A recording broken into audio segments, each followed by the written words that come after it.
CMR shopping mall Dasara ధమాకా offers అద్భుతమైన offers తో పాటు అబ్బురుపరిచే స్పాట్ గిఫ్ట్స్.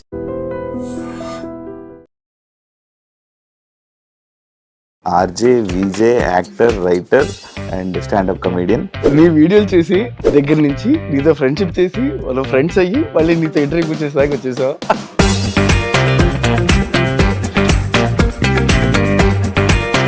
ఇన్ఫ్లుయెన్సర్ అయిపోయావా? ఇన్ఫ్లుయెన్సర్ అయ్యావని అనుకోవచ్చా? ఇదైతే ఇన్ఫ్లుయెన్సర్ అవుతారు, ఇది అవ్వకపోతే ఇన్ఫ్లుయెన్సర్, అలా కొలమానం ఏం లేదు. నీ ఫేస్ వాల్యూ ఉండి నువ్వు మాట్లాడితే ఆబ్వియస్లీ నిన్ను ఎవరు చేస్తారు. అచ్చా, అది ఇన్ఫ్లుయెన్స్ టైప్. నీతో ఆర్జే ఎందుకు కావాలనుకున్నా? ఆర్జీ నేను అవ్వాలని అనుకోలేదు. నాది background income tax, BCom background. బీకామ్లో ఫిజిక్స్ ఉందని అడగకు. ఓకే. స్టాండప్ కమెడియన్ అంటే ఇలా చేయగలను అని నీకేం తెలుసా? లేదు, నేను నిజం చెప్తున్నాను. ఆగితే చేస్తావు అంతే. డార్క్ కామెడీ ఎక్కువైపోయింది.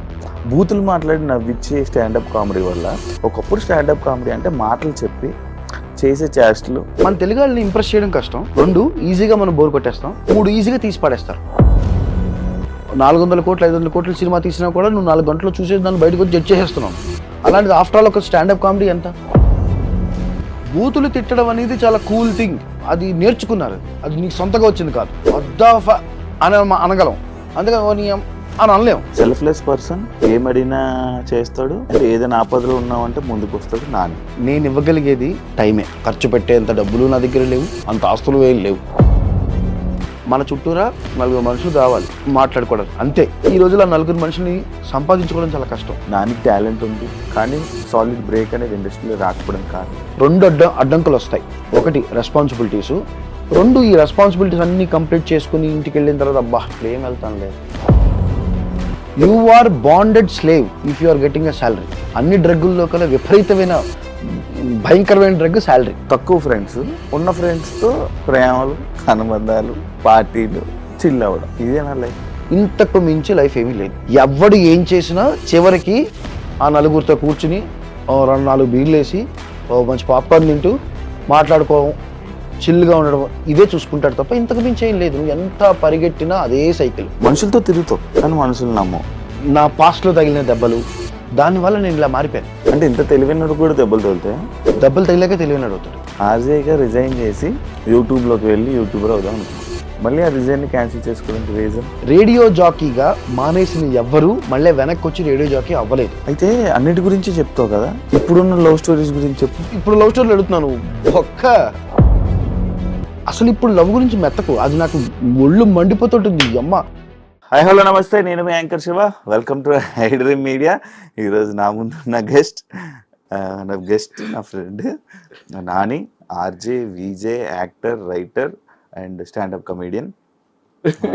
బ్రోతో మాట్లాడి కొంచెం మంచి నీతి వాక్యాలు చెప్తా ఉంటాడు ఇన్స్టాగ్రామ్లో. మాట్లాడదాం మనోడి గురించి ఏంటి, ఎందుకు ఇన్స్టాగ్రామ్స్లో రీళ్ళు, వై ఆర్జే, ఇవన్నీ తెలుసుకునే ప్రయత్నం అయితే చేద్దాం. హాయ్ నాని, ఎలా ఉన్నావు? Hi, super. నేను చిన్న అచీవ్మెంట్ చెప్తా. ఓకే. నీ వీడియోలు చేసి దగ్గర నుంచి నీతో ఫ్రెండ్షిప్ చేసి వాళ్ళ ఫ్రెండ్స్ అయ్యి మళ్ళీ నీతో ఇంటర్వ్యూ చేసేదాకా వచ్చేసావు. అది నీ సక్సెస్. అన్ని సక్సెస్లో ఇది వచ్చిన సక్సెస్. చిన్న సక్సెస్ ఏమో, పెద్ద సక్సెస్. అందరికీ తెలుసావు. ఇన్ఫ్లుయెన్సర్ అయిపోయావా? ఇన్ఫ్లుయెన్సర్ అయ్యావని అనుకోవచ్చా? అది జనాలు చెప్పాలి. బేసికల్గా ఇన్ఫ్లుయెన్సర్కి ఒక కొలమానం ఏం లేదు కదా. అంటే ఇదైతే ఇన్ఫ్లుయెన్సర్ అవుతారు, ఇది అవ్వకపోతే ఇన్ఫ్లుయెన్సర్, అలా కొలమానం ఏం లేదు. ఇప్పుడు నీకు ఫేస్ వాల్యూ ఉండి నువ్వు మాట్లాడితే ఆబ్వియస్లీ నిన్ను ఎవరు చేస్తారు, అంతే. అది ఇన్ఫ్లుయెన్స్ కదా. అది ఇన్ఫ్లుయెన్స్ టైప్.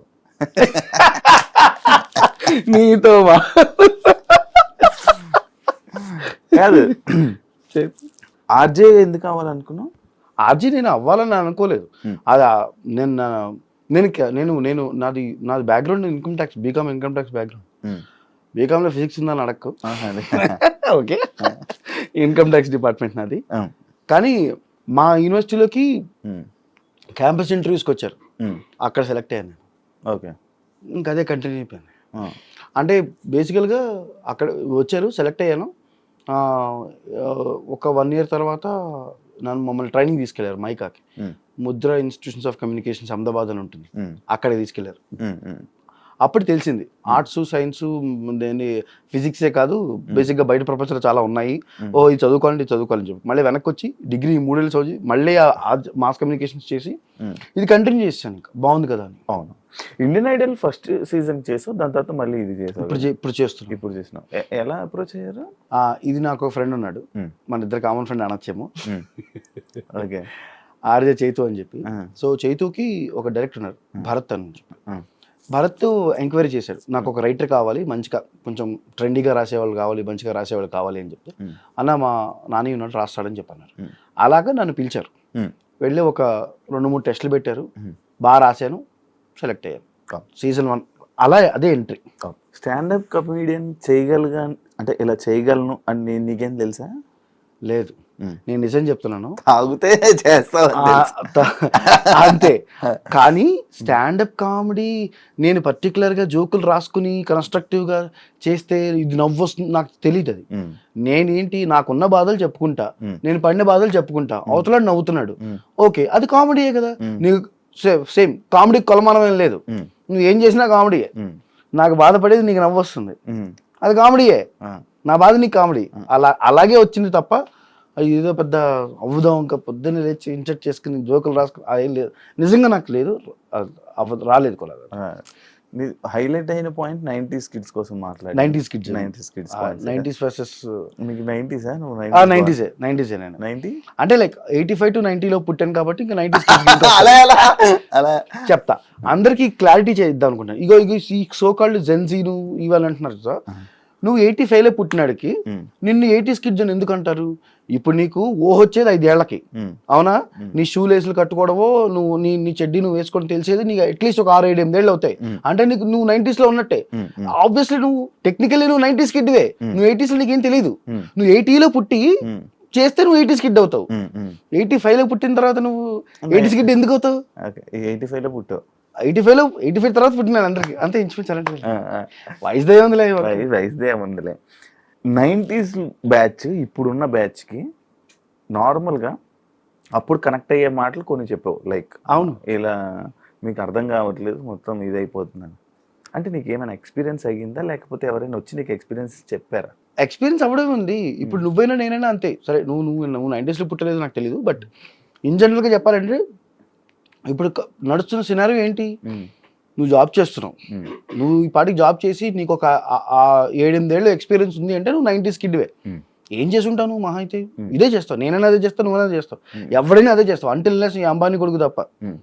ఆడ ఎగ్జామ్షన్, ఎప్పుడు పుట్టినా పర్లేదు, డబ్బు దొరికి పడతాడు కాబట్టి. స్టాండప్ కమెడియన్గా దేనికి ఎక్కువ అట్రాక్ట్ అయి నవ్వుతారు?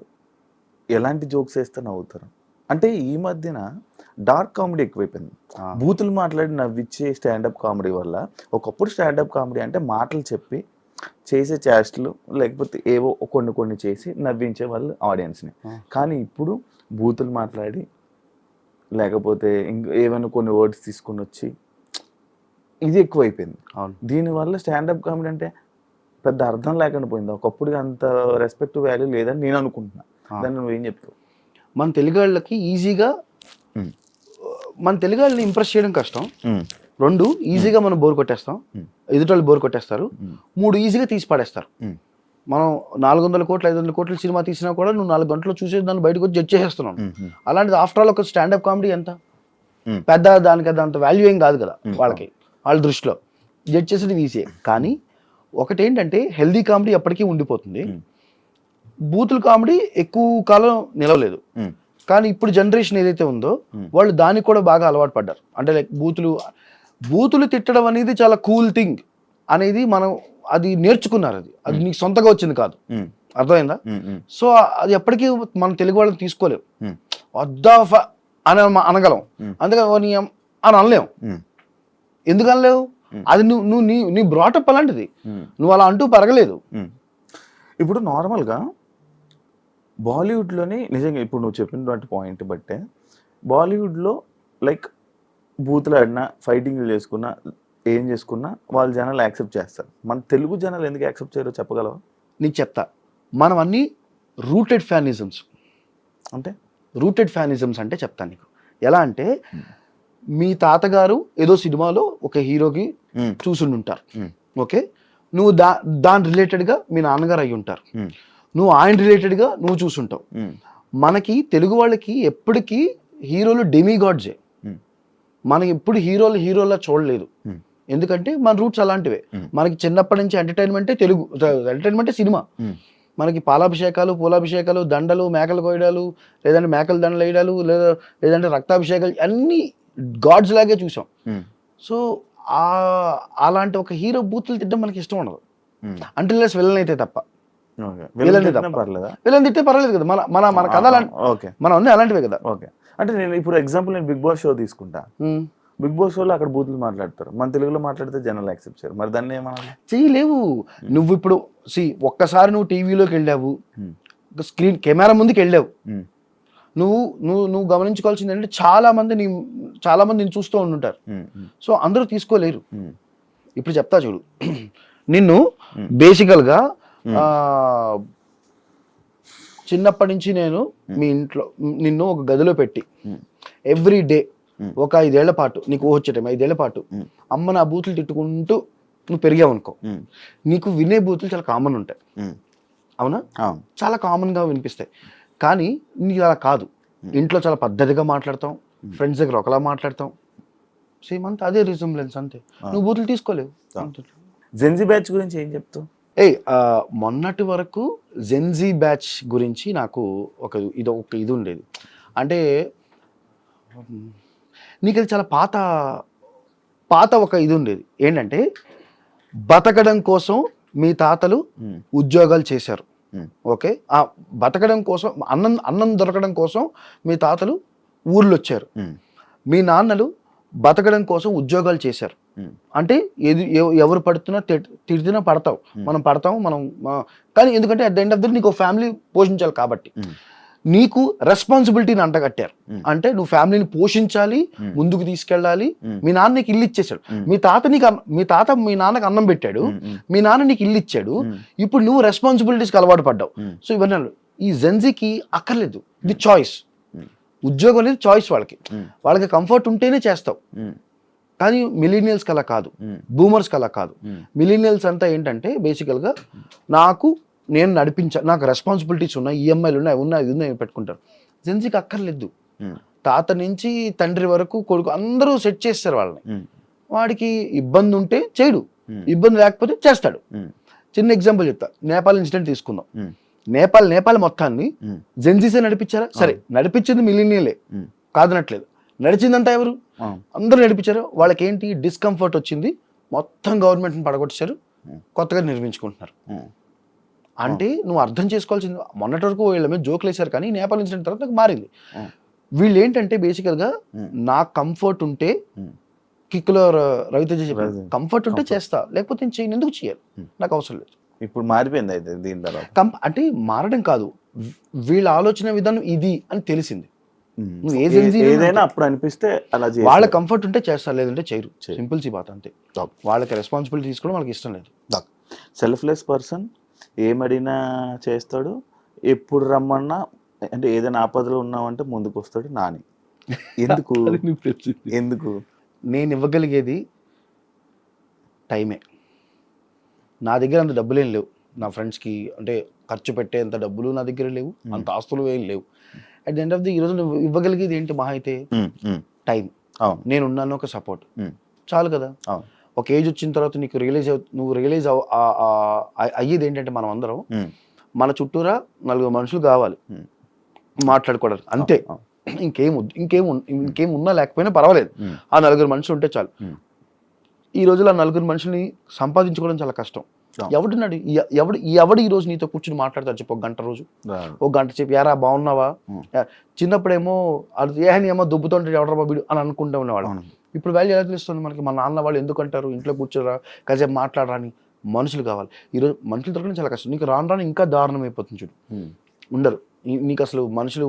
ఇప్పటికే మనం మాక్సిమం దూరాలు పెరిగిపోయి, ఇద్దరు పక్కన కూర్చుంటే ఫోన్లో మొహం పెట్టుకుని చూసుకుంటున్నాం తప్ప మొహం చూసుకుని మాట్లాడుకుని తెలియదు.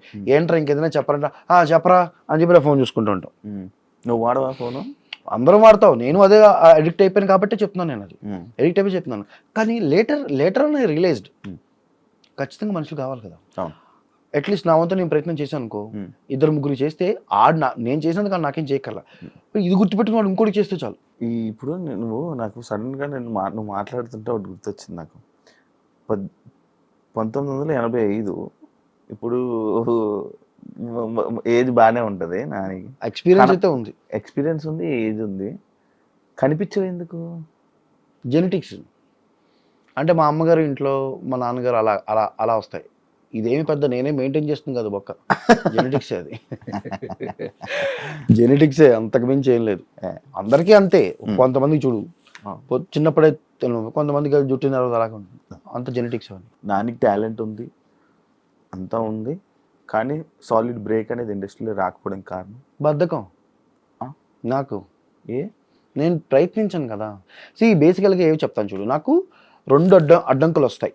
ఒకటి రెస్పాన్సిబిలిటీస్, 2 ఈ రెస్పాన్సిబిలిటీస్ అన్ని కంప్లీట్ చేసుకుని ఇంటికి వెళ్ళిన తర్వాత అబ్బా ఇప్పుడు ఏం వెళ్తానులే, సింపుల్. నేను ఎవరిని బ్లేమ్ చేయను. అది జాబ్ వల్లే వచ్చిందే కదా. జాబ్ వల్ల రెస్పాన్సిబిలిటీస్ వచ్చాయి. ఆ రెస్పాన్సిబిలిటీస్ అన్ని కంప్లీట్ చేసుకుని వెళ్ళడానికి టైం స్పేర్ చేయాలి. యాక్చువల్లీ జాబ్ వల్ల బద్ధకం వస్తుంది కదా, వచ్చేస్తుంది కదా. You are bonded slave if you are getting a salary. నేను గత 18 ఏళ్ళగా బాండెడ్ స్లేవ్నే శాలరీకి. అది అన్ని డ్రగ్గుల్లో కల్లా విపరీతమైన భయంకరమైన డ్రగ్ శాలరీ. నువ్వు అలవాటు పడ్డావు అంటే పడిపోయినట్టే, అంతే. ఇంకా అంతే. డన్. పాడ్కాస్ట్ చేద్దాం అనుకుంటున్నావు అంట. వచ్చిందా? అయ్యో సాయిరా, వచ్చిందా? అంటే ఎందుకు వచ్చింది ఆలోచన పాడ్కాస్ట్, లైక్ అలా ఆ వేకి? బేసికల్గా నా పాడ్కాస్ట్ అనేది నేను ఎప్పటి నుంచి అనుకున్నది ఇది, కానీ ప్రాబ్లం ఎక్కడ వస్తుందంటే పాడ్కాస్ట్ చేయడానికి నాకు ఎక్కడ అవుతున్నానంటే, సో ఇప్పుడు బేసికల్గా ఇప్పుడు నాకు కొన్ని విషయాలు తెలుసు. ఆ విషయాలు తెలిసిన వాళ్ళతో కూర్చొని డిస్కషన్ పెట్టుకుందాం. It's kind of a discussion room podcast అంటే. ఇప్పుడు నువ్వు మాట్లాడినట్టు కాకుండా మన ఇద్దరం కూర్చుని ఒక దాని మీద మాట్లాడుకుంటాం. ఇప్పుడు నీకు తెలిసిన సబ్జెక్ట్ ఉంటుంది, నాకు తెలిసిన సబ్జెక్ట్ ఉంటుంది, దాని గురించి మన ఇద్దరం మాట్లాడుకుందాం. మాట్లాడుకుని నీకు తెలుసా ఇలా జరిగి ఉంటుంది, నాకు తెలుసా, అది నా దృష్టిలో పాడ్కాస్ట్ అదే చేద్దాం అనుకుంటున్నాను. అది ఒక టాపిక్, ఒక 2 టాపిక్స్ తీసుకొని 2 టాపిక్ల మీద అలా డిస్కస్ చేద్దాం. అంతే. నేను లేదు సపరేట్ ఛానల్ అలా కూర్చుని కాఫీ తాగుతూ. నా ఛానలే ఉంది, నాని ఛానల్, అదే నీ ఛానల్లో పెట్టుకొని సపరేట్ చేసుకుందాం. ఏమో మన ఇద్దరం కూడా కూర్చొచ్చు, మనం కూడా వస్తే బాగుంటుంది. మనకు అంత పెద్ద నాలెడ్జ్ ఒక టాపిక్ గురించి నాలెడ్జ్ ఏమి ఉండద్దు. ఇప్పుడు నువ్వు హైదరాబాద్ నుంచి శ్రీకాకుళం వెళ్దాం అనుకున్నావు, ఈ ట్రావెల్గా మాట్లాడుకుందాం. ఈ ట్రావెల్ గురించే మాట్లాడుకుందాం. ఏం జరుగుతుంది, ఏం చూసుంటావు, ఏం జరుగుతుంది, రాత్రి పూటలతో ఏం జరుగుతుంది, పొద్దున పూటలతో ఏం జరుగుతుంది, ఎన్ని టోల్ గేట్లు ఉంటాయి, ఆ డబ్బులను దొబ్బేస్తున్నాడు, ఏం చేస్తా, ఇదేగా పాడ్కాస్ట్ అంటే. మన ఇద్దరు పిచ్చాపాటి బాట, కానీ ఇంకోటికి నాలెడ్జబుల్లేగా. స్టార్టింగ్ ఇన్స్టా మీద అంత ఇంట్రెస్ట్ చూపించేవాడు కాదు. చూపించాను కానీ పెద్ద సక్సెస్ అవ్వలేదు, అంత ఫాలోవర్స్ రావడం అంతే. కానీ ఒక వీడియో వర్కౌట్ అయిపోయాక ఫాలోవర్స్ వచ్చేసాక ఇంట్రెస్ట్ పెరిగిందా? అంటే జనాలు పెరుగుతున్నారు కదా, మనం వీడియోస్ చేయాలని ఇంట్రెస్ట్ పెరిగి రివ్యూస్ అవన్నీ స్టార్ట్ చేసావా? ఎవరికైనా అంతే. నాకు 5 ఏళ్ల కిందట ఇన్స్టాలో 500 మందో 800 మందో ఉండేవారు, అంతే. నువ్వు ఇప్పటికీ ఆ వీడియోలు ఉన్నాయి, నువ్వు చూడు, అన్ని స్క్రోల్ చేసి చూస్తే నేను ట్రై చెయ్యని ఇది లేదు. టిక్ టాక్ గుర్తుందా? నాకు ఈ పిచ్చి టిక్ టాక్ నుంచి ఉంది. నాకు టిక్ టాక్ లో 2500 మంది ఫాలోవర్స్ ఉండేవారు. తక్కువేలే, బట్ అప్పుడే ఎక్కువ. అది అప్పుడు లెక్క ఎక్కువ. అందరూ ఇన్స్టాకి వచ్చాను, చెయ్యని ఏదో ఒక టాలెంట్ చూపించుకుందాం కదా. ఆ టాలెంటే ఏం ఉండదు, ఇంట్రెస్ట్ డిజిటల్ లో పెట్టుకుందాం కదా అని ఒక చిన్న ఉండేది. చెయ్యందంటూ ఏదీ లేదు. 80s 90s వెరీలు 1 మిలియన్ వెళ్ళిన తర్వాత కూడా చాలా గ్యాప్ వచ్చింది. మళ్ళీ చాలా ట్రై చేసింది, ఎవరు పెద్దగా ఆదరించలేదు.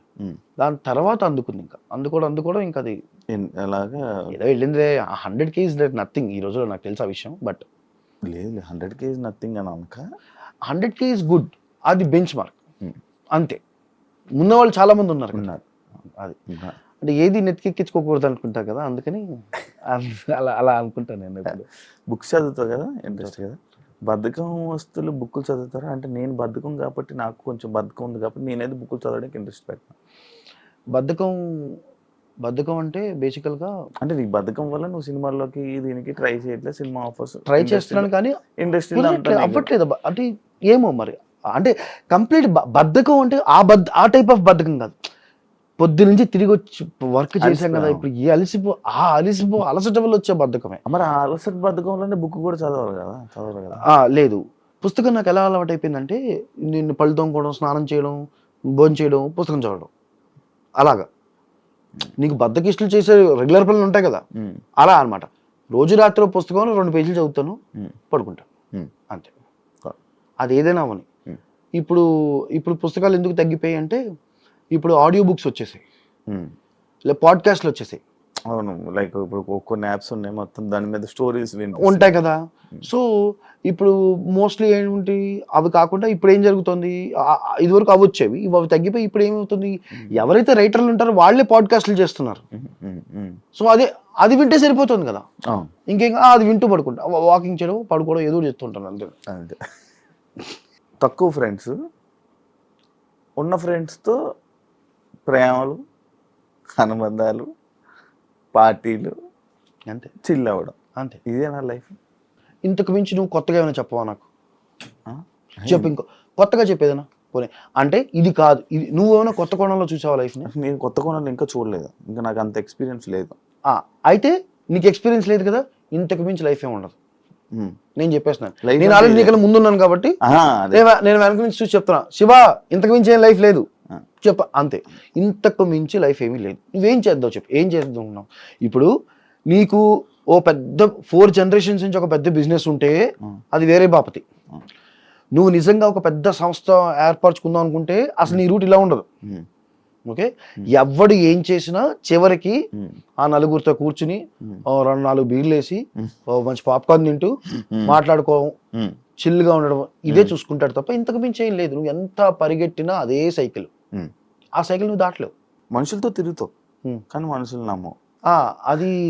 అది నా నమ్మడం కాదులే, నమ్మడం అని కాదు అంటే నమ్మడం కాదులే కానీ, బట్ బై నేచర్ నాది ఏంటంటే తగిలిన దెబ్బలు, నా పాస్ట్లో తగిలిన దెబ్బలు, దానివల్ల నేను ఇలా మారిపోయాను. ఇది వరకు నేను అంటే ఇంత తెలివైనడు కూడా దెబ్బలు తగిలాక తెలివైనడు అవుతాడు అంతే. ఎవరైనా దెబ్బలు తగిలాక పెద్ద పెద్ద దెబ్బలే తగిలే నాకు. అంటే డిగ్రీ ఉన్నప్పుడు నా ఫ్రెండ్ కూడా ఉండేవాడు, నా ఫ్రెండ్స్ వాళ్ళందరినీ నమ్మడం, వాళ్ళు అసలు నాది ఎలా ఉండేది అంటే ఇంకా వాళ్ళ ఇంట్లోనే ఉండడం, తిరగడం, వాళ్ళ కోసం ఏదైనా చేయాలి అంటే నాకంటే ఉండకూడదు, వాళ్ళ కోసం లైఫ్ అది అని. ఒక చోట ఫస్ట్ కంపెనీలో నేను చేసినప్పుడు జాబు, అసలు ఈ కంపెనీయే నా నా నా ప్రాణం పెట్టింది, ఇంకా నేను దీనికోసం నేను ఏదైనా చేయాలి అని ఆ కంపెనీ దగ్గర ఈ 2 కొట్టిన దెబ్బ నేను అన్ని దెబ్బకి రీస్టార్ట్ అయిపోయి బ్రెయిన్ 2013 నుంచి హైదరాబాద్లో కొత్తగా మొదలెట్టాను అనమాట. సో అప్పటి నుంచి నమ్మకపోవడం కాదు, నీకంటూ ఒక సెల్ఫ్ వాల్యూ ఉంటుంది, దాన్ని పోగొట్టుకోకు. కంపెనీ నీకు జీతం ఇస్తుంది, నువ్వు అంత ఊడికి చెయ్యి, స్లేవ్ అయిపో. నువ్వు కేజీఎఫ్ సినిమాలో కూలీలు అవ్వకు. ఎందుకు ఫ్రెండ్స్ తక్కువ? ఫ్రెండ్స్ ఉన్నారు, నేను అందరినీ మెయింటైన్ చేస్తాను. కాకపోతే ఈ ఫ్రెండ్స్ గ్రూప్ గురించి ఆ ఫ్రెండ్స్ గ్రూప్ చెప్పను, ఆ ఫ్రెండ్స్ గ్రూప్ నుంచి ఈ ఫ్రెండ్స్ గ్రూప్ చెప్పను. విన్నారా? మీకు కావాల్సిన ఆన్సర్ వచ్చిందా? ఏంటది? ఫ్రెండ్స్ ఉన్నారు, ఈ గ్రూప్ గురించి వాళ్ళ గ్రూప్ చెప్పు, వాళ్ళ గ్రూప్ గురించి ఈ గ్రూప్ ఎందుకు చెప్పాలి? ఎందుకు చెప్పకూడదు? అనవసరమైన కాంప్లికేషన్స్ కదా. ఇప్పుడు ఏమవుతుంది, ఇప్పుడు నేను నీ గ్రూప్ కి కాంప్లికేటెడ్ ఫ్రెండ్సా? కాంప్లికేటెడ్ ఫ్రెండ్స్ కాదు, చెప్తాను నీకు ఎలా చెప్తాను చూడు. ఇప్పుడు నీ గ్రూప్ అంతా పుస్తకాలు చదివే గ్రూప్, నువ్వు దానికి జెల్ అయ్యావు. ఇంకో గ్రూప్ అంతా మంచి పార్టీ ఫ్రీక్స్, నువ్వు దానికి కనెక్ట్ అయ్యావు. ఇప్పుడు ఇద్దరిని కలుపుతానంటే మధ్యలో నువ్వు నలిగిపోతావు, అటు ఇటు జస్టిఫై చేయలేవు, ఇటు అటు జస్టిఫై చేయలేవు. మా ఇంట్లో వాళ్ళు ఎప్పుడు చెప్తూ ఉంటారు, 2 పడవల మీద ఎప్పుడు కాలు ఎక్కువ, ఈ పడవ మీద ఉండు, ఈ పడవ మీద ఉండు, ఆ పడవ మీద ఉండు, అంతే. ఫ్రెండ్స్ అంటే స్కూల్ అలాగ ఉండడం కూడా కొన్ని ఫ్రెండ్స్ ప్రాబ్లం కదా.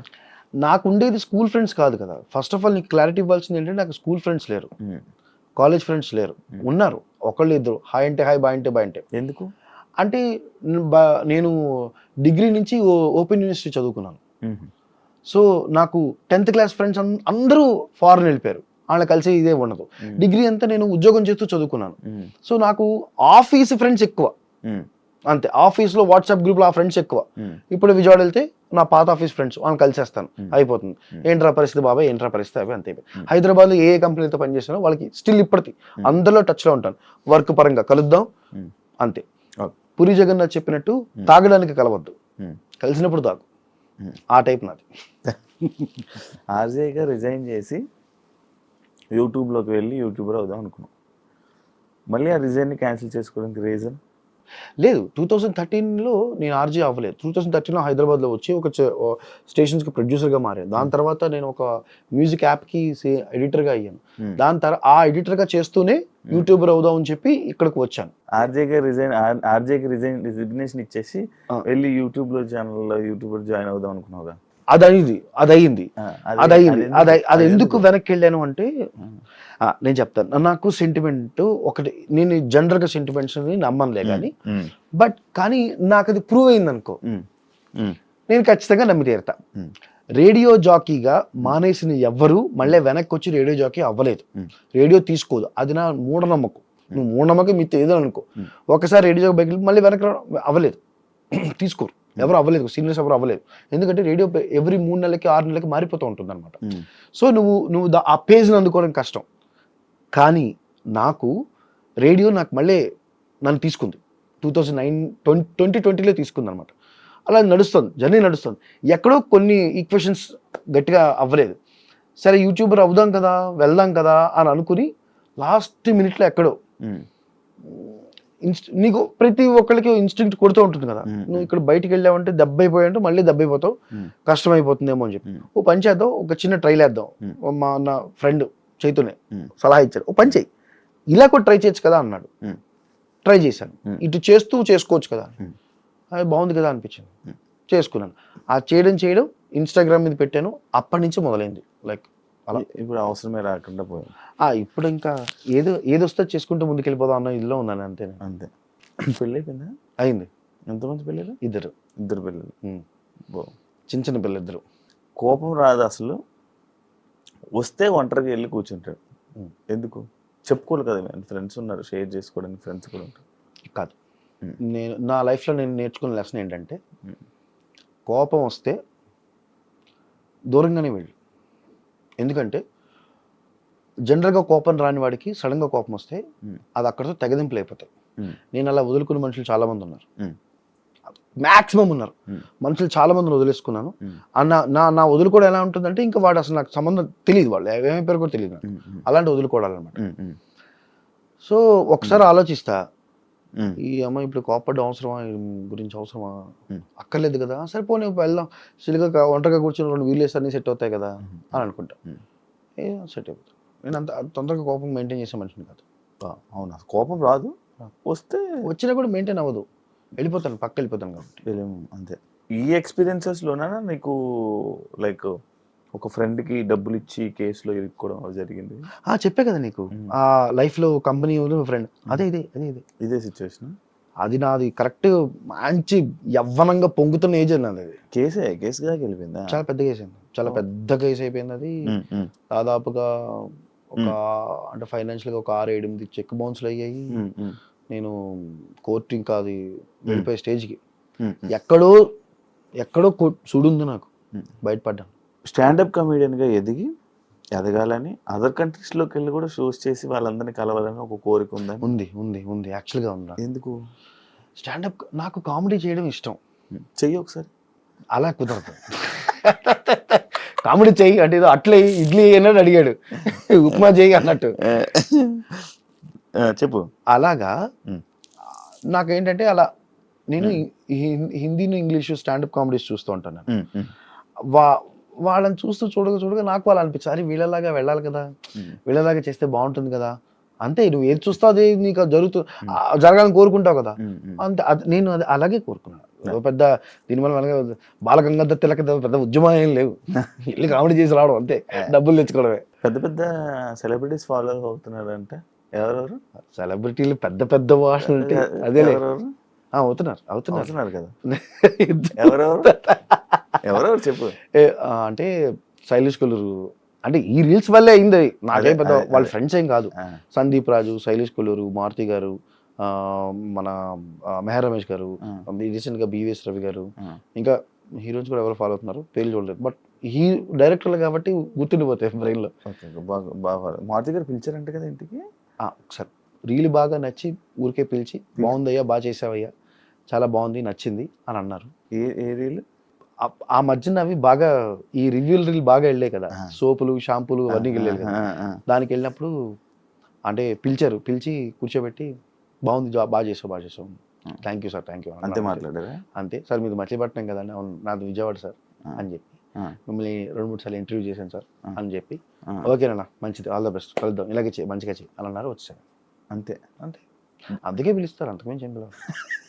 మనం బండ్లన్న చెప్పినట్ట యాక్చువల్గా కరెక్టే, నిజమే. ఆయన ఆయన అంత హార్ష్గా చెప్పాడు కానీ కరెక్ట్ చెప్పాడు ఆయన కదా. బాగా నచ్చింది కదా, నచ్చిందా నీకు పాయింట్స్? ఎందుకు నచ్చదు? ఇండస్ట్రీలో అది సినిమానే కాదు, నీకు ఏ ప్రొఫెషన్ అయినా తీసుకో, అర్రే అసలు ఇర్రగ తీసేసాడు రా ఈ సంవత్సరం, టార్గెట్ చింపేశాడు ఈడు, అసలు నెంబర్ 1 తోపు, తురుము కాన్ కీన్ అని చెప్పి ఆ రోజు రాత్రి కేకులు కట్ చేసేస్తారు, సమోసాలు తినిపించేస్తారు, వీళ్ళు ఇప్పించేస్తారు, పార్టీ అయిపోతుంది. మొన్నటి పొద్దున ఆయమ్మ శివ ఈ నెల టార్గెట్ ఏంది మరి అని అడుగుతాడు. అడగడా నువ్వు చేయలేదనుకో, నిన్ను పొగిడిన ఆఫీస్ సెంటర్ లోనే కూర్చోబెట్టి ఎందుగా నువ్వు అని అంటాడు. సింపుల్. అదొక్క సినిమాకే కాదు, అన్ని ప్రొఫెషన్స్ కి వర్తిస్తుంది. అది ఎప్పుడు నవ్వుతూ ఉంటావు, ఏడవ్వా? ఎప్పుడు ఏడవా? అదే ఒంటరి వాడు ఎప్పుడు నవ్వుతూ ఉంటారు అంటారు చూడు, అది సామెత, అది నేనే. అంటే అదేంటే జగమంత కుటుంబం నాది, ఏకాకి జీవితం నాది అని చెప్పని, అది నేనే, అది నాకే. అంటే బేసికల్ గా నేను ఎవరికి క్లోజ్ అవ్వను, అదే నా ఇన్సిడెంట్స్ వల్ల మారిపోయారు, కంప్లీట్లీ మారి, ఎవరికి క్లోజ్ అవ్వను. అలా అని చెప్పి క్లోజ్ గా ఉండకుండా ఉన్నాను, అందరితోనూ కలిసినప్పుడు నా అంత క్లోజ్ ఇంకెవరు లేడు అన్నట్టు ఉంటాడు. Out of mind out of sight నాది, అంతే. అదే బాపతి. లవ్ ఏమైనా ఉందా? ఇంకా పెళ్ళి అయిపోగల, ఇంతకు ముందు ఏమైనా ఉండేనా? ఉండేది. అయితే అన్నిటి గురించి చెప్తావు కదా, ఇప్పుడున్న లవ్ స్టోరీస్ గురించి చెప్పు. అసలు ఇప్పుడున్న లవ్ అంటే జెన్జీ గురించి నువ్వు మాట్లాడేది? ఏదైనా, ఏ బ్యాచ్ అయినా. అసలు ఇప్పుడు లవ్ గురించి మెత్తకు, అది నాకు ఒళ్ళు మండిపోతుంటుంది. అమ్మ సిచ్యువేషన్షిప్ ట, బెంచింగ్ ట, గోస్ట్ ఏంటది? అరే ఒక అమ్మాయి నచ్చిందంటే దగ్గరికి వెళ్ళి, నువ్వు నాకు నచ్చావు, మన ఇద్దరం ప్రేమించుకుందామా, మన ఇద్దరం చక్కగా, నేను నీకు సూట్ అవుతాను, నీకేం కావాలి, ఇది కదా మాట్లాడుకోవాల్సింది. ఇప్పుడు సిచ్యువేషన్షిప్ అంటే తెలుసా నీకు? అంటే వాళ్ళతో ఉన్నంత రోజులు ఉండి ఎవడు పెళ్లి చేసుకుని వెళ్ళిపోవడం. సిచ్యువేషన్షిప్ అంటే ఒక సిచ్యువేషన్ వల్ల ఇద్దరు దగ్గర అవుతారు. అవునా? ఓకే. బెంచింగ్ అంటే తెలుసా? అంటే ఇప్పుడు నీకు ఒక అమ్మాయి నచ్చింది అనుకో, ఆ అమ్మాయికి ఇంకోటి నచ్చాడు అనుకో, నువ్వు ఎవరిని ప్రేమించకూడదు, నువ్వు ఎవరిని చూడకూడదు, నువ్వు బెంచ్ మీద కూర్చో. ఓకే, ఆ అమ్మాయికి వాడికి గొడవలు అయిపోయిన తర్వాత ఆ అమ్మాయి విడిపోతే అప్పుడు నువ్వు నెక్స్ట్ టోకెన్, నీ టోకెన్ నెంబరు. అవునా? ఇది అయిపోయిందా? నీకు ఇంకోటి చెప్తా చూడు, ఇంకోటి ఉంది, అది మొన్న రాసుకున్నాను. ఆ షిప్, ఇంకో షిప్ ఏదో ఉంటుంది. అదేంటంటే బేసికల్ గా ఒక పలానా సందర్భంలోనే ఇద్దరు కలుస్తారు. ఫ్లింగులు వేరు, 1 నైట్ స్టాండ్లీ ఫ్లింగులు వేరు, అది వేరు, అది ఆ దరిద్రం వేరు. ఇది ఇలా కాదు, ఆ పలానా సిచ్యువేషన్ లోనే వీళ్ళిద్దరు కలుస్తారు, కలిసి మాట్లాడుకుంటారు, వెళ్ళిపోతారు. ఇప్పుడు నువ్వు ఇప్పుడు చెప్పు, నువ్వు నా లవ్ స్టోరీ, ఇప్పుడు లవ్ స్టోరీలు అడుగుతున్నావు బొక్క. అంటే అదే చెప్తున్నాను కదా, వాళ్ళకి అది చాలా క్లారిటీ, మనకు అది కాదు. మనం ఏంటంటే మనం అన్ని అడ్జస్ట్ అయ్యి, సిచ్యువేషన్ చెప్పు బొక్క ఏమీ లేదు, అన్ని అడ్జస్ట్ అన్ని చేసుకుంటాం. వాళ్ళకి అలా కాదు. ఫైనాన్షియల్ షిప్ ఏదో ఉంది, అంటే ఫైనాన్షియల్ షిప్ సంథింగ్, డబ్బుకి సంబంధించిన షిప్. అదేంటి, నీకు డబ్బు సపోర్ట్ మాత్రమే వస్తుంది, అలానే నీతో ఉండదు. అర్థమైందా? అదో షిప్ ఉంది. ఇంకో షిప్ ఉంది, ఆ షిప్ ఏంటంటే నువ్వు భుజం మీద చేసి ఓదార్చాలి, మిగతా విషయాలు అడగకూడదు. ఆ షిప్ వేరు మళ్ళీ. అంటే ఆ అమ్మాయి నీకు ఓదార్పు కోసమే నీ దగ్గరికి వస్తుంది. ఇవన్నీ కలిపి ఏ షిప్ లో ఉన్నాయి? ఇవన్నీ తెలిపి బొకాడి ఏ షిప్ లో ఉన్నాయి.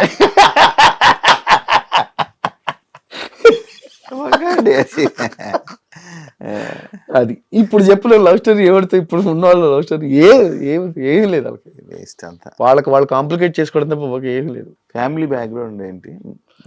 మా నాన్నగారు అగ్రికల్చర్ బిఎస్సీ చేశారు. మా నాన్నగారు ఫీల్డ్ ఆఫీసర్ కింద చేసేవారు.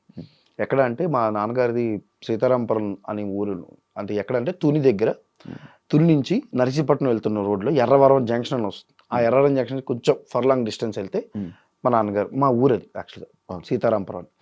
అక్కడ తాండవ షుగర్ ఫ్యాక్టరీ అని ఉంది, దాంట్లో ఫీల్డ్ ఆఫీసర్ కింద చేసి రిటైర్ అయిపోయారు మా నాన్నగారు. మా నాన్నగారు అక్కడే ఉంటారు, ఇక్కడికి రారు. ఆయన తలుచుకున్నప్పుడు మేము వెళ్తాం అక్కడికి, లేదా ఆయన తలుచుకుంటే ఆయన ఒక రోజు వెళ్ళిపోతుంటాడు. ఆయనకి సిటీ ఇష్టం ఉండదు, ఆయనకి సిటీలో ఉండడం ఇష్టం ఉండదు. ఆ పల్లెటూరు, ఆ ఊళ్ళు, ఆ అడవుల్లో తిరగడం, ఆ చింతపల్లి అడవుల్లో తిరుగుతూ ఉంటాడు ఆయన. అమ్మగారు, మా మదరు చదువు రీత్యా మేమేమైందంటే, మేము మాట్లాడుకుని మా పేరెంట్స్ మేము విజయవాడ వచ్చేసాం. బ్రాహ్మిన్స్ విజయవాడ వచ్చేసాం. మాటలు అలా ఉంటాయి కదా, దానివల్లే ఎటకారం కూడా కొంచెం ఉంది కదా. అంతే, బ్రాహ్మణులు అందరికీ వెటకారాలు ఉండవు. పిండాగుడు పెండా కూడా ఎవడో అండవు.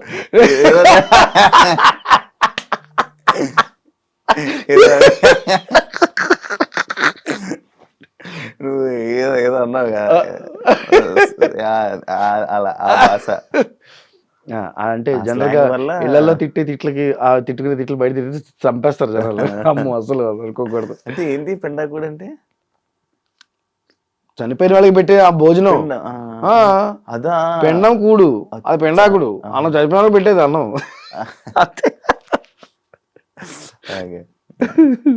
చెప్పు నీ ఫ్యామిలీ స్టోరీ. అంతే. సో విజయవాడ వచ్చేసి మా తాతగారి మా అమ్మగారి వాళ్ళ నాన్నగారిది ఐరన్ బిజినెస్ గత 60-70 సంవత్సరాలుగా. మా తాతగారు వాళ్ళు ఉన్నాడు, మేం కాదు. ఎందుకంటే మా తాతగారికి ఆ తరపున. సో అక్కడే ఉండి చదువుకున్నాం మేమంతాను. బైక్ కార్ స్టోరీ చెప్పు. కార్ ఎక్కువ నడుపు, బైక్ ఎందుకు ఎక్కువ నడుపుతావు నాకు తెలుసుకోవాలని ఉంది. నేను ఎప్పుడు చాలాసార్లు అడిగాను, నిన్నే అడగలేదు, పక్క వాళ్ళని అడిగాను. ఎందుకు? బైక్ ఇష్టం నాకు. నా బైక్ బుల్లెట్. నాకు ఫస్ట్ నుంచి బుల్లెట్లు అంటే ఇష్టం. కొనుక్కోలేని స్టేజ్ నుంచి బుల్లెట్లు, బైక్లు అంటే ఫస్ట్ నుంచి ఇష్టం నాకు. అది కాలేజీలో ప్రతి ఒక్క కుర్రాడికి ఫస్ట్ లవ్ బైక్ ఉంటుంది. ఆడేదో బైక్ చూసుంటాడు, ఇష్టపడి ఉంటాడు, కొనుక్కోవాలనుకుంటాడు, కొనుక్కోలేకపోతాడు. నేను అలాగే అనుకున్నవాడిని. కానీ ఒక స్థాయి వచ్చి స్తోమత వచ్చిన తర్వాత లేదు, మా బైక్ మంచి బైక్ కొనుక్కోవాలి. నాకు బైక్ల మీద తిరగడం, విజయవాడ కుర్రాని కాబట్టి విజయవాడ కుర్రాడు బైక్ల మీద తిరుగుతారు. అవునా? మేబీ ఇప్పుడు మారిపోయిందేమో కానీ అప్పట్లో బైక్ల మీద బాగా తిరిగేవారు. ఇది ఆ ఇన్స్టింక్ట్ నాకు ఇంకా ఉన్నట్టుంది. సో అందుకని నా బైక్లు అంటే చాలా ఇష్టం. నాకు బైక్ల మీద వెళ్తే ఒక ఆనందం ఉంటుంది. హెల్మెట్ పెట్టుకుని, లోపల చిన్న ఇయర్ ఫోన్స్ పెట్టుకుని, సౌండ్ పాటలు పెట్టుకుని స్లోగా వెళ్ళేట్టు. అలా చెప్తున్నా కదని చెప్పి ఎవడు పెట్టుకోవద్దు, నా మొహం మీద ఉమ్మేస్తారు. Okay, helmet పెట్టుకునేట్టు. అది ఒకటి. రెండోది, హైదరాబాద్లో నేను తెలుసుకుంది ఏంటంటే, నువ్వు ఒక మనిషి దగ్గరికి వెళ్ళాలనుకో. ఇప్పుడు నన్ను పిలిచావు, నన్ను ఎప్పుడో 2 గంటల కింద పిలిచావు, నేను 2:30 గంటలు లేట్ వచ్చాను. వర్క్ వల్ల లేట్ అయింది సగం. అదే కార్ వేసుకోవచ్చు, ఈ పాటికి వచ్చేవాడిని కాదు నేను. హైదరాబాద్ అదొకటి. ఇప్పుడు గంట అయింది కదా, ఇప్పుడు స్టార్ట్ చేసాడు. నువ్వు ఇంకా ఇలా నవ్వుకుంటేనే బండబుర్లు తిట్టినాడు. బయటికి నేనే వెళ్ళాల్సింది. అదే నాకు తెలుసు కదా, నా జాతకం అలాంటిది తెలియదు, నేనేం చేయలేదు దాన్ని. ఎందుకు ఫీల్ అవుతుంటా నీ జాతకం అలాంటిదని? ఊరికే సిచ్యువేషన్ చూడు. ఇప్పుడు నేను కావాలని చేయడం పొగరు. ఇప్పుడు నాకు పొగరు చూపించడం నా దగ్గర ఏముంది, బొక్క ఏమీ లేదు కదా. కానీ సిచ్యువేషన్ చూసి ఎలా వచ్చిందో, నేను ఒకరి దగ్గర ఇలా కమిట్ అవుతాను. ఇగో ఇలాగే ఇలా రెండు విషయాల్లో మధ్యలో ఉండిపోయి నలిగిపోతాను చూసావా. ఇది నా లైఫ్ లో పర్ఫెక్ట్ గా జరుగుతుంది. అందుకని ఏ ఫ్రెండ్స్ గ్రూప్ ని కలపను నేను. ఇందాక నేను చెప్దాం అనుకుని ఇది మర్చిపోయి గుర్తొచ్చింది. సిచ్యువేషన్స్ ఇరుక్కుపోతాం, మధ్యలో ఇరుక్కుపోతాం మనం. ఇరుక్కున్నాను కాబట్టి ఇరుక్కుని ఎదవనైపోయాను కాబట్టి వద్దు. యాక్టింగ్ మీద ఇంట్రెస్ట్ కదా మరి, ఇంతమంది డైరెక్టర్లు ఫాలో అవుతున్నారు, ఎవరిని అడగాలి, ఎప్పుడు చెయ్యాలి అని అనిపించలేదు? ఉంది, అడుగుతాను. కాకపోతే నేను యాక్చువల్గా ఎవరికి గుర్తుండలే కానీ మళ్ళీ ఇది రాని రోజు అనే ఒక సినిమా ఉంది, దాంట్లో చిన్న పార్ట్ చేశాను యాక్టింగ్. శర్వానందంతో ఉంటుంది నా బిట్ అది. అవునా?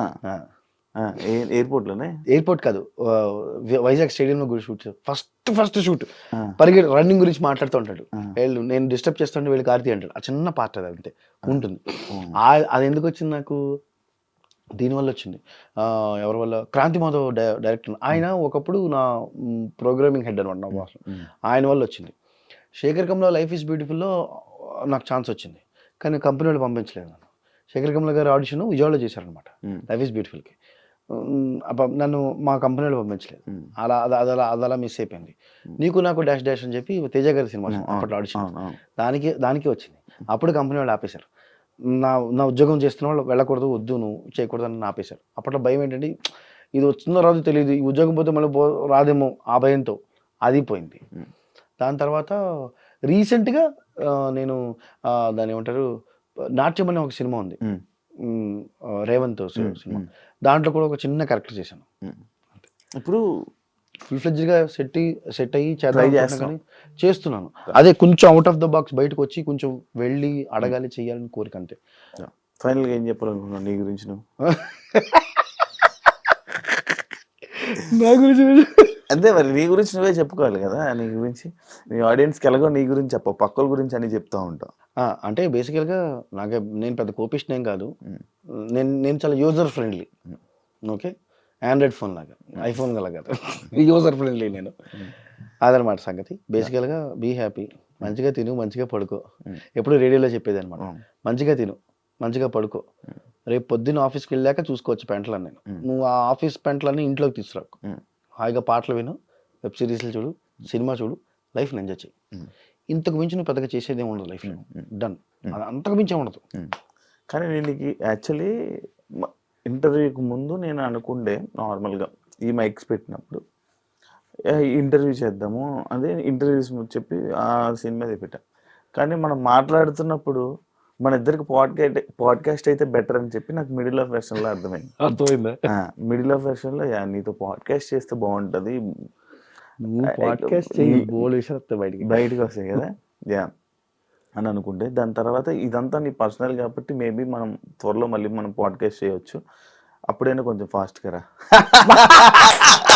ఇది చెప్పడానికి ఇది చెప్పడానికి ఎందుకంటే యూటర్న్ తీసుకురావడం సరిగా చెప్పదుగా, చెప్తావు కదా డైరెక్ట్ చెప్పిన అందులో మనం ఎదుర్కోకూడదు, ఇలా చెప్పాలి.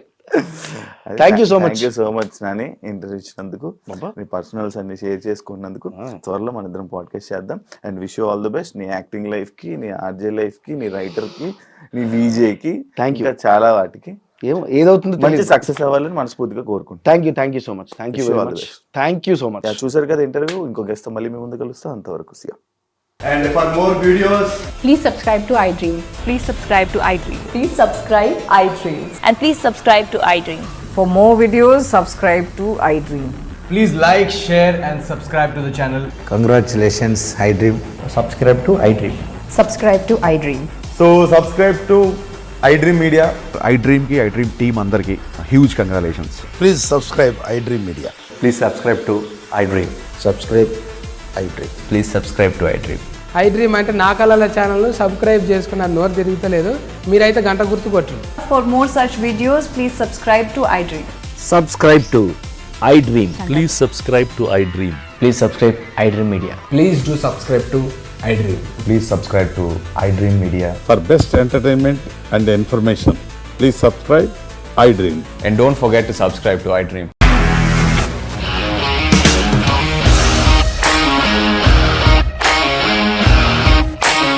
ఇండస్ట్రీలో కమిట్మెంట్ ఇష్యూస్ వస్తే నీకు కూడా వచ్చినట్టు మార్నింగ్ తీసుకెళ్ళాలంటే కొట్టి పడేస్తారు.